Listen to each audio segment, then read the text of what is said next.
What advice would you give to someone who's looking to follow in your footsteps? Just don't. And in fact, I'm where I am because I didn't follow the footsteps of the people I was expected to follow. And I think, especially in the world of best practices, low friction, algorithms, the point of life is just live yours and not a replica of someone else's. It's far from rainbows and unicorns if you really get to know me. And I think it's the challenges and even the pain makes life even all the richer because of all that.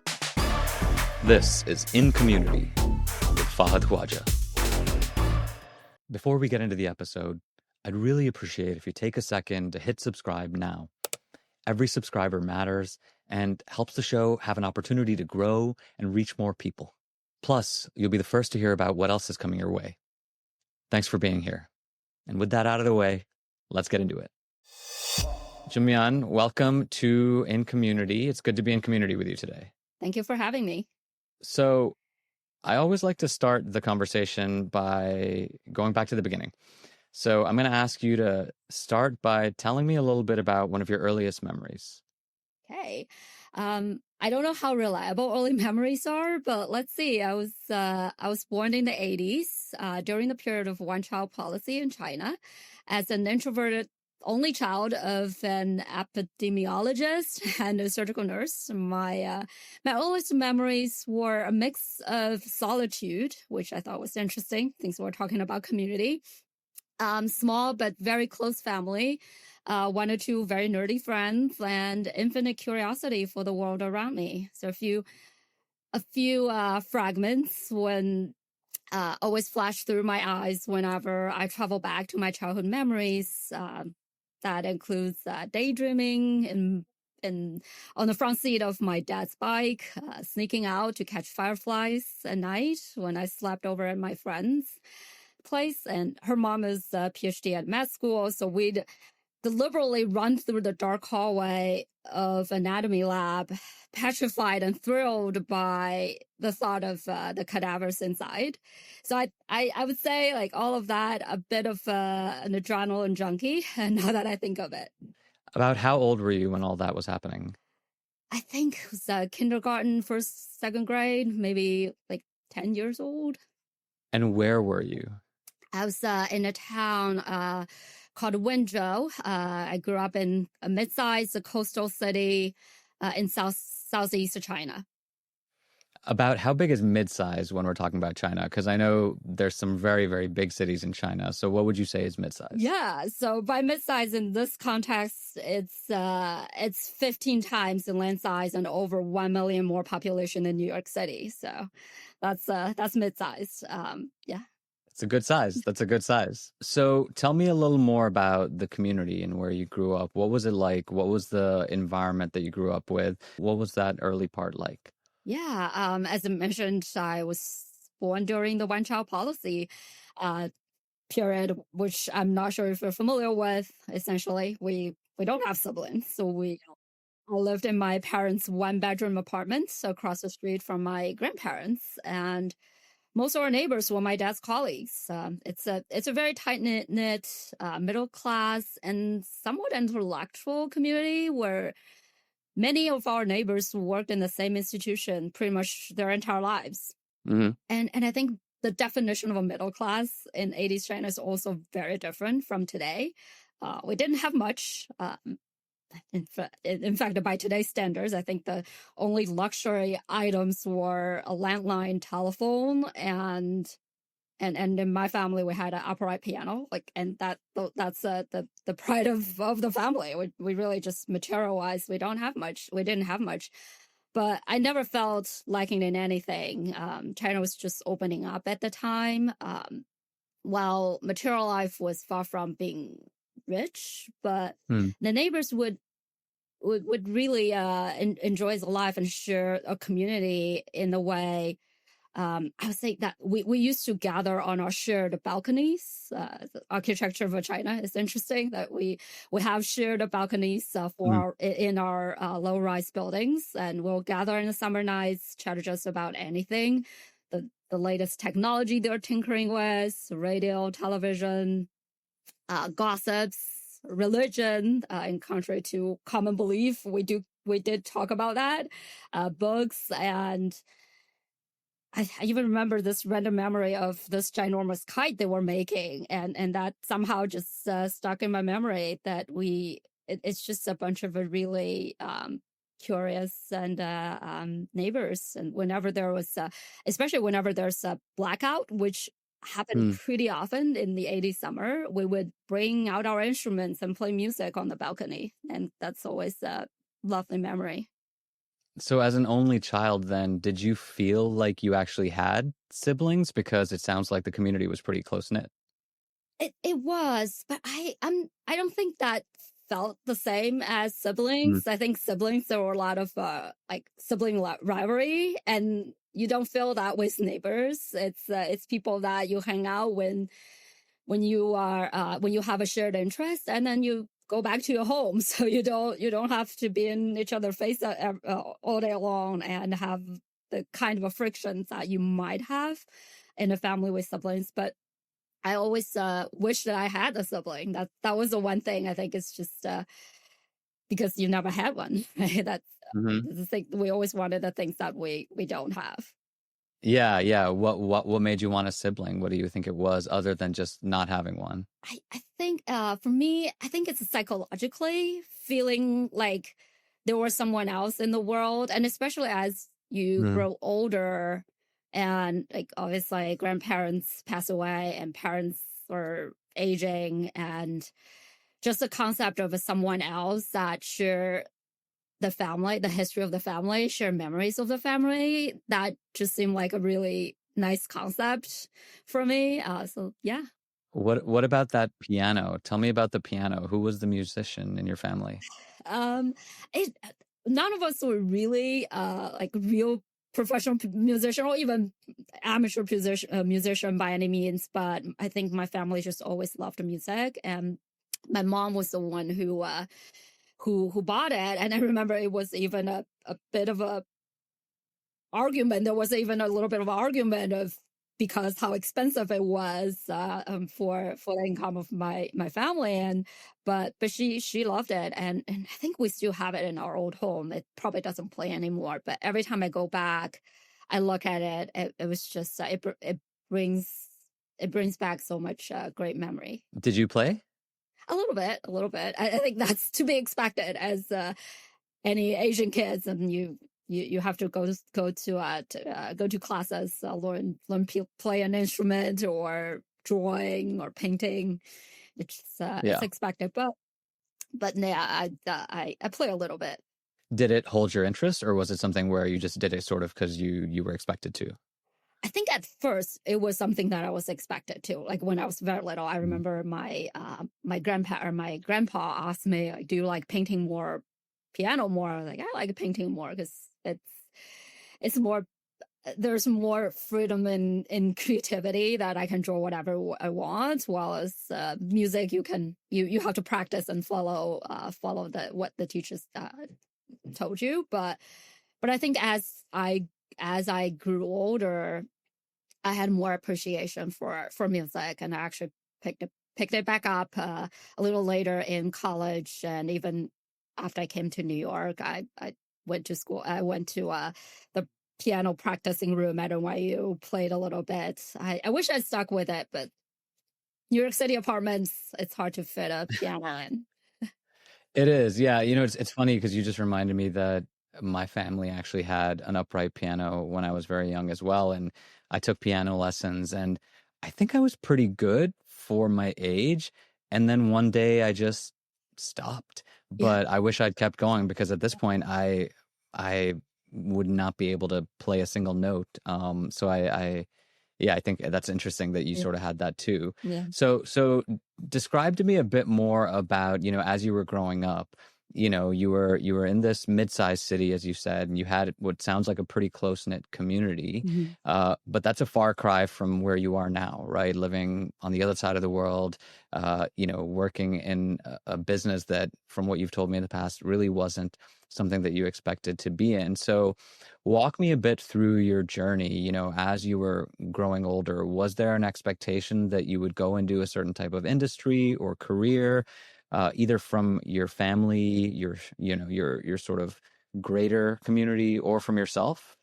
Yeah, definitely. I think even the memory that I was recalling earlier from my childhood, just growing up in this community of doctors and nurses, and everybody just not just expect, they just seem to know that I would go to med school. So it's either med school or become an educator. That was kind of an expectation. And sure enough, as a teenager, rebellious teenager, I was like, no, those were the two things I absolutely not would not do. So yeah, that's actually, I went to college to study computer science, but I was never patient enough to sit through lines of a code to become a really good to become a good programmer. So I went back to grad school to study creativity and management, which is very different from computer science. But I felt like the combination of science and creativity really prepared me for a career that I had never expected. So yeah, I first came to New York City with the idea of working for nonprofits. So I spent over a year volunteering at the at one of the NGOs in the United Nations, and had a part-time research job to pay the bills. And I was exploring different career paths, including doing a bunch of internships in PR, marketing, publishing, and really stumbled upon where I am now. I think it all started when I met with the chairman and president at Media Post through my NYU professor, and Professor Terry Tevis, shout out. And they, at the time, they didn't have an open job for me, but we just chatted about my background and my interest in working in publishing. Little did I know that at the time, I had no clue what B2B publishing was. But yeah, I think we just made up a job really on the spot when we first met. Before we go too deep into that, what made you even want to leave China and come to the US? I mean, again, very far away. Did you have any family here or any other connection to New York? No, at the time, not. And really, New York wasn't even on the list of the places I was looking to go. I actually went to from China. I went to Malta. I studied I think a course called a program called Master of Arts in Creativity and Innovation in University of Malta for a year. And then from there, I was looking, as I was saying earlier, I was looking for, kind of had this idealistic concept of I want to work for an NGO. So that's why I started looking in organizations, a lot of them in the UN system in various countries. And I think there was only one application sent to the UN headquarters in New York City, and that was the one I got a call back. And that's how I ended up in New York. Wow. Okay. So what were those early days like before before you got that Media Post job? I'm just curious, that told you maybe what you were doing wasn't the direction and that going the more creative route was going to do it for you. Was it a trigger? Was there like a catalyst that told you that the direction needed to be different? This episode is brought to you by Philo Ads. Philo Ads is built for brands that want premium connected TV placements without the premium price tag. With a 55% multicultural viewing audience and highly engaged audiences on fan-favorite TV networks like A&E, TV One, MTV, OWN, Lifetime, and more, Philo Ads delivers a CTV experience that gets results.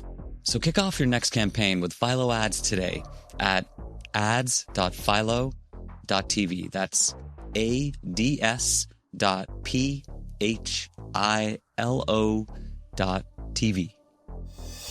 I think growing up, I've always had this dual identity of being an introvert, an extrovert, and a creative person, and also very analytical person at the same time. So choosing major, whether it's a science or creative, has always been a struggle, just because I've always been in the middle of between these two worlds. It was never very clear that I'm always going to be a science major or a creative major. So when I started to look in to grad school in New York. And this is back when I was like doing the volunteer job unpaid at the NGO, and then doing the part-time job at CUNY Research Foundation, and just trying to figure out what's next for me, and whether or not I would even stay in New York City. And this was the time I think I went to an info session at NYU with the original idea of going to the Global Affairs program. And I think I walked into the wrong room and met with at the time of my academic, who wound up being my academic advisor in the program that I ultimately enrolled in. And she was just such a great communicator, and she learned about my background, and I told her about my struggle, and I told about my my relationship and the idea of working at the UN at the time. And she was like, I had an invitation to a UN event hosted at NYU next week. Would you like to come with me? And I was like, sure. So I went to this event with her, and she just told me so much about the program. And I was like, oh, that maybe that's what I want to study next. And that's how I wound up studying communications. What was it that led you to the Shorty Awards? You know, what was that? Was there a moment where you were in your last role and thinking through what was next that made you say, you know what, I think I need a big change? Because this is a pretty big change versus what you were doing before. And now you've been in this role for, you know, a couple of years. Mm-hmm. What was it that triggered that move? Yeah. I've been here for 3.5 years and still going strong. And I wish I have a more inspiring story to tell you, but like just like my previous story about how I wound up studying for my grad school degree, this was half intentional, but also half fell on my lap in terms as an opportunity. And I think at the end of the day, if I look back, I can see the intentionality, is that a word, behind it. But at the time, it was in the middle of the pandemic. I was working at Dentsu at the time. I was running the strategic events, external communications at Dentsu, and I got an email from a headhunter, a recruiter. And it was just a cold email, and the subject line says managing director at Shorty Awards, fully remote, in parentheses. It's like, I'm happy with my commute. My office is 3 blocks away from me. I like my job. I like the office. And I don't know if I wanted a remote job. So at the time, like I think the first email I didn't even respond. And to the recruiter's credit, and she followed up, and after she and I thought, well, I'll have a conversation. I chatted with the recruiter, and then I very quickly I met with the CEO of the Shorty Awards, Greg, shortly after, and just the concept of going back to a more entrepreneurial environment. And in many ways, it's actually very similar to the environment that I started out with at a Media Post. So there's some familiarity there, but also after having been in a relatively smaller mid-sized media company, and also been working at larger international corporations, I think I figured out what I enjoy more, while as I like the both, they're very different. So I think I always say that I'm very fortunate with the Shorties, as I wound up with the best of both worlds, that I work with a very lean and entrepreneurial team with a ton of autonomy and creativity, and can move very fast. So we're definitely not sitting through 50 alignment meetings and hundreds of decks every day. But at the same time, I also have access to this community of amazing industry professionals who are our judges, our entrants, our finalists, winners, who are really all the top people in the industry, from brands and from agencies. And I felt like they're the extended workplace, right? I don't feel that I'm in a relatively smaller organization compared to international corporation. What have you been tasked with? When you were coming in, what were you being asked to do? And, when you look at what's next, what would you say that is? Yeah. So when I first came over to the Shorties, it was during that time, Shorty Awards was spinning off from originally the Sawhorse Media, which owned the Shorty Awards and Muck Rack. And Muck Rack is a PR software company that was spinning off, becoming its own entity, and so it's Shorty Awards. So really, my task at the time was running the Shorty Awards as a separate entity, and growing the media business and the award business. And I think what sold me on it is really the concept of having a bit of ownership and running an organization, and imagine the pathways where it can grow into what it might Mm. be. And Shorty Awards obviously have a great brand identity built over the past, I think at the time was 15 years, and now it's 18 years. But at the same time, social media has evolved so much from the day it was established back in 2008. And just thinking about this pivotal moment of what social media was, where social media is going, really going from this underdog of a media to the mainstream media medium that where people are spending a lot more time on than any other screens. And to me, that is a huge task to rethink what social media, what is our roles, what are our roles in shaping social media. Hmm. What would you say is your superpower?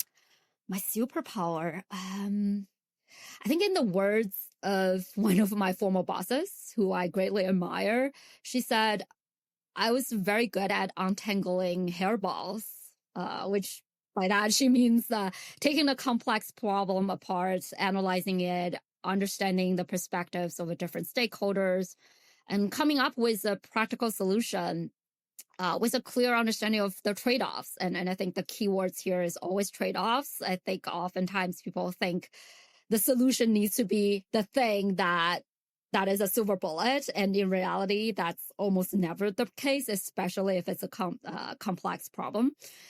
So I think that all goes back to my curiosity, systematic, and critical thinking skills. But with that said, it's not a superpower without flaws. I've had my fair share of mistakes, and sometimes being overly practical and analytical can hold you back. So really balancing the overthinking and bias towards action is something that I continue to work on.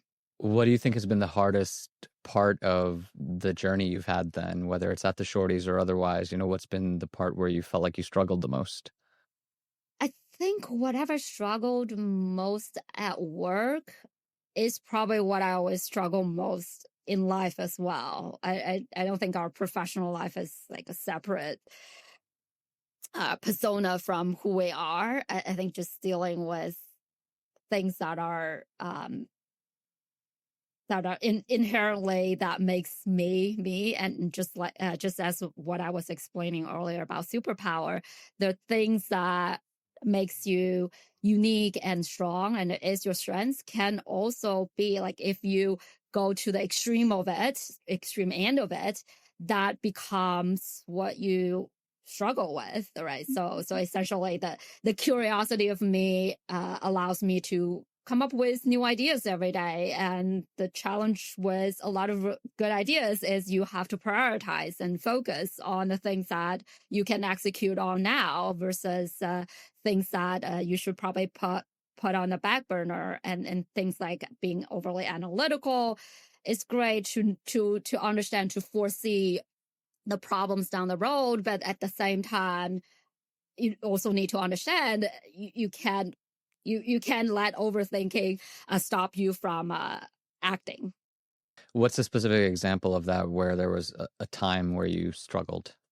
Um, I think one of the biggest struggle I had earlier in my career is when I think about it is time that I should make a career shift or move, and having the motivation of leaving a job that is pretty comfortable and is pretty safe and going into the unknown. And that concept could be a little bit scary. And I think that's also pretty common. I think I hear many other people would say the same thing. And it's just like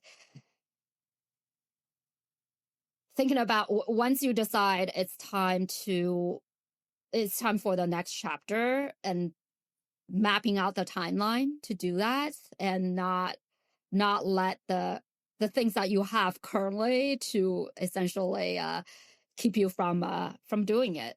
And I think that's hard. And frankly, when you do make the next move, and sometimes the first move is not necessarily the right move, right? The first move might actually make you regret exactly the move that you made. But how do you kind of get past that step?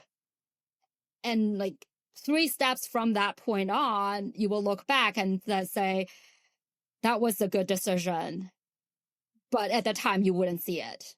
So especially when your first move did not deliver the outcome that you had expected, and especially if it's taking the step backwards. And that's the time that you really have to have a difficult conversation with yourself. Am I going directionally wrong, or is it just an obstacle in the right direction, and I just have to work through that? Mm-hmm. What advice would you give to someone who's looking to follow in your footsteps? Just don't. I don't think anyone should be following others' footsteps. And in fact, I'm where I am because I didn't follow the footsteps of the people I was expected to follow, or even people I admire at any given point of time. And I think especially in the world of best practices, low friction, algorithms, and trends, the point of life is just live yours and not a replica of someone else's. So I think I'm very fortunate in many, many ways, but even then, it's far from rainbows and unicorns if you really get to know me. And even as some of your earlier questions have reviewed, some of the things I haven't even thought about it for a while. And I think it's the challenges and even the pain sometimes that makes the success and the joy and makes life even all the richer because of all that. Is there a book, podcast, TV show, or otherwise something that you've enjoyed that you'd recommend to someone? Yeah, book. I'm mostly a nonfiction reader, so I have a long list of books I would recommend there. But I think just from in the sense of a book that moved me, I would recommend something different. And I'm a bit ashamed to say that I haven't read any serious literature written in my own language for almost 2 decades. Until recently, I read the entire sci-fi trilogy, Three Body Problem. And this was last year. And it's just the imagination, the connections to culture that I grew up in and the culture that I live in now, the parallels and the implications of the problems in our real world and life is just mind blowing. And podcasts, I listen to so many podcasts. The one podcast I would recommend is called Open to Debate. It's a nonprofit podcast that champions of a fact-based, good faith civil debate that strengthens communities and bridges divides, which I think, especially today, it's really important. And I found this is a community of really open-minded, curious, and above all, very courageous people, from the moderators, debaters, and to the audience, who are really driven by a mission that is critical to the thriving of our society.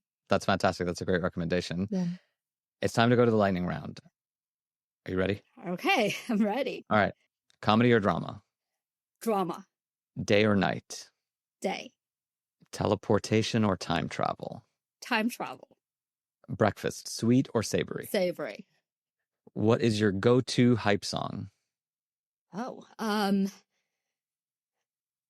I always say if I ever go on stage and I need that song for going on stage, it's "Here Comes the Sun," and It's my last name, but I just love the lightness and the positive energy of the song, even ever since I was a kid.